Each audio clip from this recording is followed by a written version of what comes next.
Bonjour. Vous le savez, vendredi dernier, le chef de l'État a eu une séance de travail et d'échange avec les confessions religieuses, les syndicalistes et la société civile sur certains sujets de l'actualité. Une séance de travail qui a débouché sur la levée d'interdiction des marches pour réclamer l'accélération dans le dossier urbain d'Aïnvor. Cette décision n'est pas restée sans réaction des syndicalistes. On les écoute quelques-uns ici au micro de Philippe Mélégan. Il faut avouer que notre pays va mal. La question des libertés est une question fondamentale pour les organisations syndicales.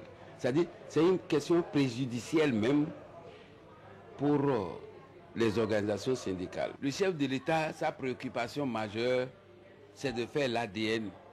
Et il croyait que c'est nous qui bloquions le processus de l'ADN. Pas du tout. Pas du tout. Si on veut se comprendre, c'est que la mesure doit être levée. Et j'ai été appuyé par mes collègues.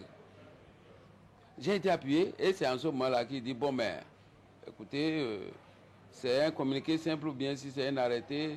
Finalement, ils ont dit que c'est un arrêté.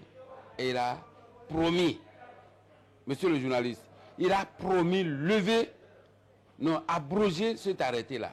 Comme le chef de l'État, par sagesse, nous a appelés, bon, on a répondu. Donc nous lui avons dit hier tout ce qui ne va pas dans le pays, tout ce qui nous fâche et qui conduit à des situations de protestation sous diverses formes. Donc, au terme des débats, long débat, on peut retenir que, à la demande des confédérations syndicales qui étaient présentes, appuyées par le clergé et les notables, nous avons donc obtenu la levée de mesures de suspension relatives aux marches. Il a donné des instructions sur place, mais nous, on doit être vigilants, on n'est pas naïfs, parce que nous connaissons bien ce palais. Lorsque vous prenez des décisions et que vous tournez le dos, tout tombe dans l'oubliette. J'insiste pour dire qu'en ce qui concerne la Confédération, en tout cas les forces syndicales en combat, il n'est pas question de priver les hommes béninois et les femmes béninoises de leur liberté d'aller, de parler.